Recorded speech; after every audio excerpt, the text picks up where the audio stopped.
and welcome to the Courageous Stylist channel. On this channel, you can expect videos on how to grow as a stylist with confidence and, of course, courage.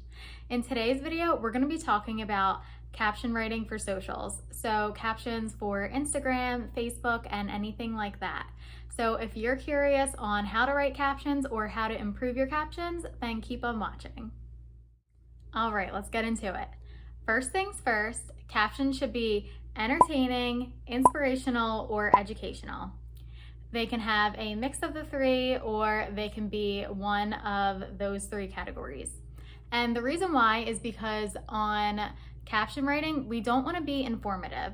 So if we post a picture of a brown balayage, we don't necessarily want to caption it, "Love this balayage," or "Such a pretty balayage," "Brown balayage," "Caramel balayage," "Chocolate," kind of just like things like that that are just informative. Like someone could look at that and think of that description in their head themselves.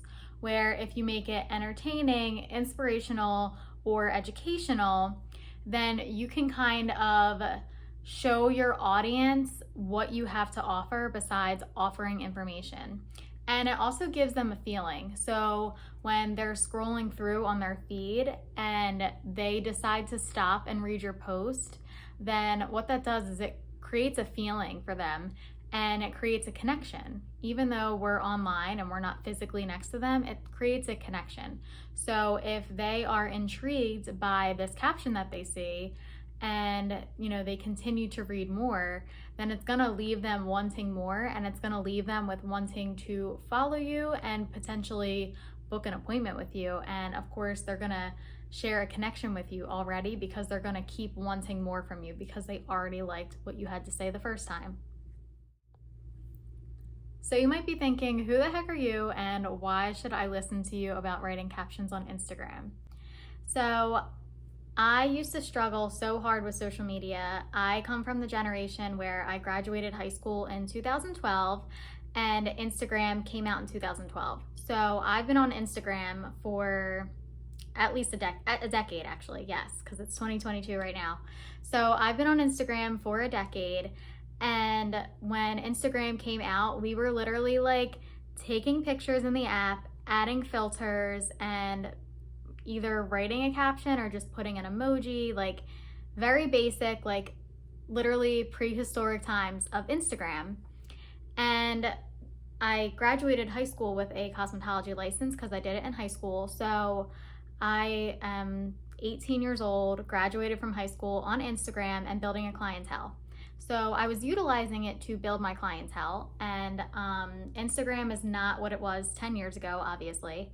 But I was posting pictures of my work and my hair, and I would say, book an appointment with me, or really cute hair that I did today. And really wasn't making connections with people.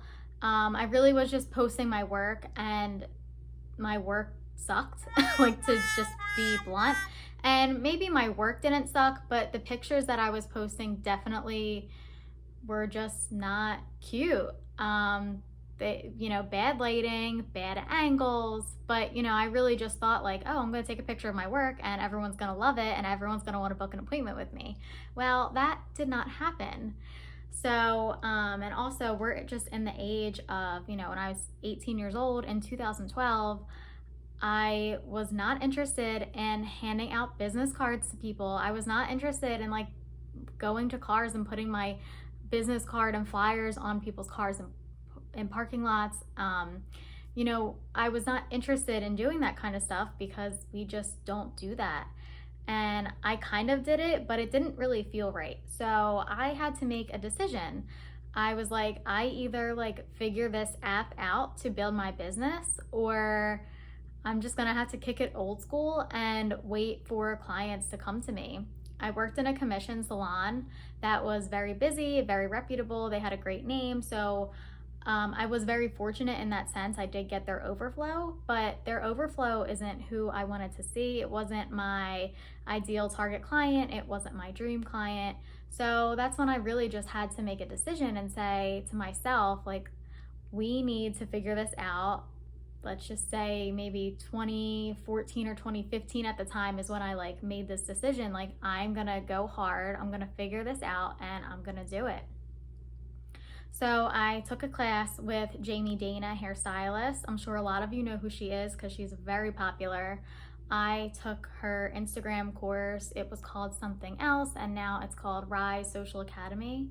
But I'm an OG from that program and I loved it. It literally changed my career and now I feel like I can share my information with you guys. It really changed my life, it changed my career, and I have a lot of information to share and I feel like a lot of you could benefit from it. So if you are interested, then keep on listening and I'm gonna share with you how to write the best captions. That ended up being longer than what I had anticipated it to be. So let's get into captions now. I'm gonna give you an example from my own Instagram and I'm gonna show you what the picture was and what the caption was. So this is the picture.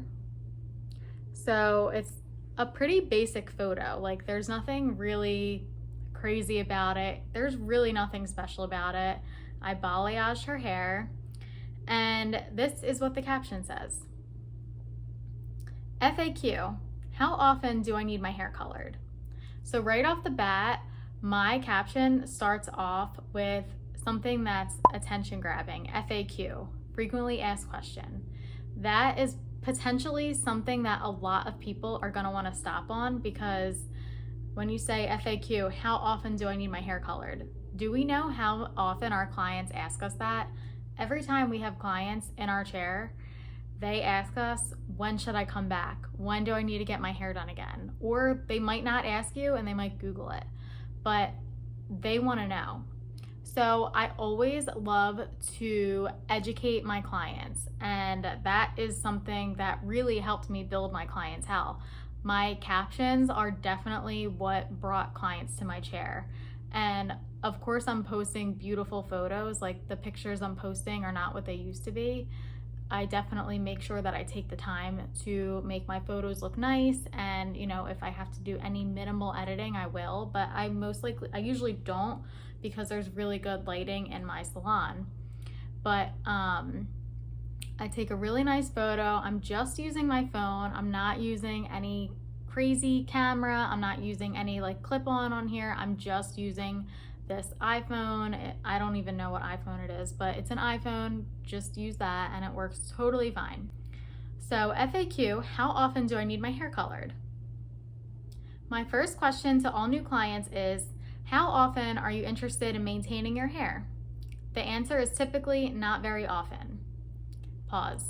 So that is just so relatable to so many clients. Clients love, hate getting their hair done. They love it, but they also don't want to sit there all day. They don't want to come back very often as much as they love us. They don't want to spend money a lot. So a lot of the times they really just don't want to get their hair done that often. So in my consultations, I'm asking them, like when they say, how often should I get my hair done? My question to them is, well, how often are you interested in maintaining it? Because sometimes people do want to be back in the salon every 8 weeks. So if they do, then they can definitely get like a more high maintenance color. But a lot of the time, some people say like, maybe like every few months, 6 months, or just once a year. So then that's gonna give you your answer on how to do their hair. So this isn't really a consultation class. This is more of captions. So I'm not really gonna get all into that, but I just wanted to pause there and say that this is something that a lot of clients can relate to. Where like if you say like, oh, you need to be in the salon every 4 weeks, they might be like, okay, scroll, not interested.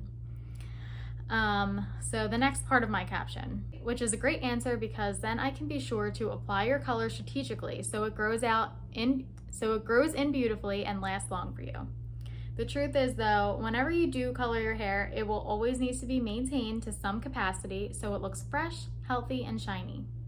My professional recommendation, if you want to color your hair biannually or annually, is to come in between those appointments for a simple gloss and a treatment. This will keep your hair looking fresh and vibrant. The cost is around $80 as opposed to $195 plus. This is something I'll go over with you during your appointment so you know what's best for you. For more information, head to our website. And then I have my hashtags listed. So this is the caption. It's not crazy long, but it's also not too short. What I did was I had an opening and a catchphrase that was gonna stop their scroll. So my opening catchphrase is FAQ, how often do I need to get my hair colored? That right there is going to attract the people who are interested in getting their hair done. They're gonna say, oh, I asked that question to my hairdresser before. They're gonna stop their scroll. And then what I did was I shared a little bit of how I give a consultation. I said, my first question to clients is, how often are you interested? And then after that, they give me their answer. So of course, I let them in, like, how am I giving consultations? And then I say that it's a great answer because we don't want to shut anyone down. So if someone says like, oh, I only want to get my hair done once a year, you can't say, oh, well, you can't do that. You want to make sure that everyone feels welcome in your salon, and you want to make sure that everyone can feel like they can get their hair done whenever their needs are. So I let them know that that's totally fine, and I let them know that I'm going to place their hair color a certain way so that their hair color lasts for them that long. But I also did give them a fact, and this is a hairdresser fact. We know that getting your hair done annually is not always the best option if you're coloring your hair, because I specifically said in this caption, and what I would say to a client in my chair is, no matter when you get your hair colored, you're always going to need to do something to it, which is the truth. If you get highlights once a year, it's totally fine, but of course they're going to start to fade out and look funky. So at some point you're going to need to do something else to it just to make sure that it looks fresh. And then of course it's easier for us at their next appointment. So I let them know a hair fact and, really just a tip that they can either choose to utilize or not utilize. And then I gave them a professional recommendation. So I said, if you want to color your hair biannually or annually, come in between those appointments for a simple gloss and treatment. So what I also did as my caption was sell them another service. And of course, I'm selling them another service in their consultation. And I said, this will keep your hair looking fresh and vibrant. Clients want their hair to always look amazing. So if you're telling them, like, you don't have to get your hair done crazy, like, a whole 3-4 hour appointment every 8 to 10 weeks. But in 8 to 10 weeks, if you just come in and you're only here for an hour and it's something quick in and out, then your hair is going to look just as amazing as it did the first time. Last two parts of the caption. Then I put in how much it costs, because this is giving them all of the information that they need to know about how I run my business and how I am running, how their hair appointment's going to go.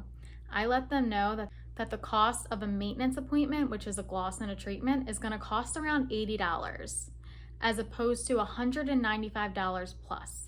So my partial services, a partial balayage or a partial foil, starts at $195, and it can go up to, if we are doing a full, then it can go up to $395.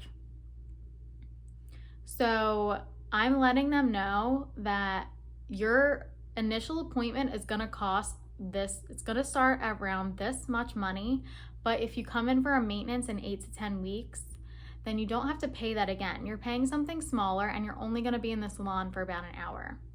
So I gave them a lot of the inside of how their appointment's going to go. Now, to finish off this caption, I said, for more information, head over to our website. And what I did there was I closed out my caption beautifully, and I gave them a CTA, which means call to action. We want to give them a call to action in every single caption. And the reason why we want to give them a call to action is because we want to tell them what to do next. So if you just say, love doing balayage, and that's your caption, they're not going to know, like, oh, I do love that balayage, but like, how do I book with her? Or like, what do I do next? They're just going to keep scrolling. Where if you say, I love doing balayage, book with me in the link in my bio, and they love that, they're gonna be like, okay, I'm gonna click the link in her bio and I'm gonna book an appointment. So you have to tell them what to do. You don't necessarily have to say that, but you have to give them some type of call to action. So you can say, comment below your favorite Starbucks, comment your favorite emoji, or tag a bestie who would like this. Give them something to do. Is everyone going to do that? Absolutely not. But it's going to give people something to take action on, and it might give them curiosity for your next post, and they might actually engage or comment on your next post. One more thing about writing really good, solid captions is that you can save them and recycle them. So every time you write a caption, it depends on what you use. I prefer to use Google Docs or my notes in my Apple phone. But what you can do is literally copy every caption that you write, copy and paste it into your notes or into Google Docs or Word, whatever you're using, and save it and use it for another time. So when you're sitting and your brain is fried and you're like, oh my God, what am I supposed to write? Then you just go back into your caption bank and you're like, oh yeah, I have 20 captions that I already used that are already gonna be great for my page. So then you just copy it and paste it. Another really good tip that I think a lot of people don't really understand is that your caption does not have to match up with the photo that you're posting. Like, you could literally post a picture of your salon and you could post and your caption doesn't really have to be about your salon. Like, in your caption, you could write a testimonial that one of your clients wrote for you as the caption. Like, you don't have to say, my office, or I don't know. You can write that, and I'm not saying that you can't, but I'm just saying there's so many different things, and it's kind of really just like thinking outside of the box and not necessarily trying to make every caption fit with the photo. So I'll give you another example. If someone has red hair and you post, picture of their like beautiful red waves and they're long, and all you put is the fire emoji and maybe say something a little cheesy that has to do with fire or something like that. You literally could write something, how to do beach waves, or how I got these curls, or what product did you use to get her hair to look that shiny. Because we want to make sure that we're talking to clients, and I really should have prefaced this to begin with, but this is really going to help for stylists who are building a clientele, not necessarily an education. So we're talking to clients, we're not talking to stylists. So when we're posting captions, we want to make sure that we're talking in client language. So instead of saying like, I used Pulp Riot, or I used Redken, or I used Lanza, instead of saying like, that and then a formula of what you used, talk to your client. What would you say to them if they were in your chair? I used a 1 1/4 inch iron, and I made sure that I sprayed my favorite heat protectant on there, which is, I'm gonna say Lanza because Lanza's my favorite. Then I curled her hair and I made sure that it didn't sit on too long because we don't want to cause any heat damage. After I curled her hair, I sprayed her hair with the Lanza Dry Texture Spray because it protects their hair up to 500 degrees. It also protects it from the sun, and it adds a lot of volume. And really just go in and describe how the product works and why it would solve a problem for the client. So caption writing really can be fun and easy when you're thinking about it in a little bit of a different perspective. So remember that we want to be educational, inspirational, or inspiring. If you have any more questions on caption writing, be sure to comment them in the comment section below. And I cannot wait to see you guys next time. Thank you so much for tuning into the Courageous Stylist channel, and I will see you next time. Bye guys.